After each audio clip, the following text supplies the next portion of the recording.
My research areas in human factors is looking at team-based care processes.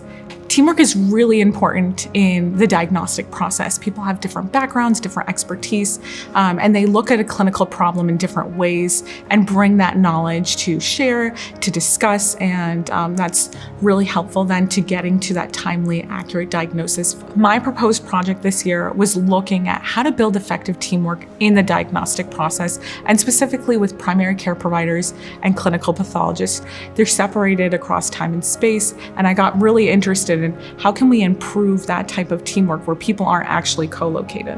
Clinical pathology are physicians that are responsible for lab testing. So any type of like swab or blood test that you would get, a pathologist would look at that and write a report based on what they're seeing under the microscope, which then goes to your primary care provider, and that helps to make a diagnosis.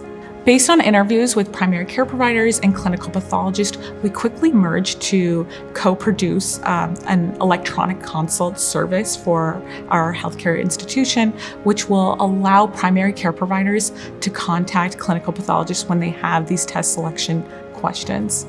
Right now, we're in the process of building. We have our informatics group building the e-consult service at our institution, and as soon as we're done building, our next steps are to actually implement and test the utility of this e-consult service.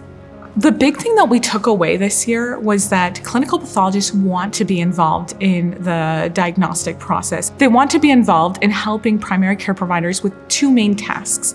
The first task is test selection, but they also want to be involved in the follow-up and deciding what would clinical next steps be. We want to really assess the evaluation of this program, see how often it's being used, what primary care providers think about it, if they're using it. We believe that we're going to have to do a little bit of socializing to get people to adopt this program, but we see a lot of benefits. And then beyond that, still very interested in looking at how to support primary care providers in the diagnostic process. Different tools and agents, AI is an emerging area. Perhaps there are opportunities for primary care providers to ask some of their questions to AI and use that as a jumping off point before talking to the pathologist.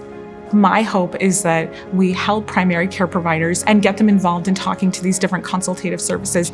I'm really excited about how we can improve teamwork in the diagnostic process on a larger scale, and how can we expand that to other healthcare organizations and other types of diagnostic process problems where there's a complex or there's a long diagnostic process to get to that diagnosis.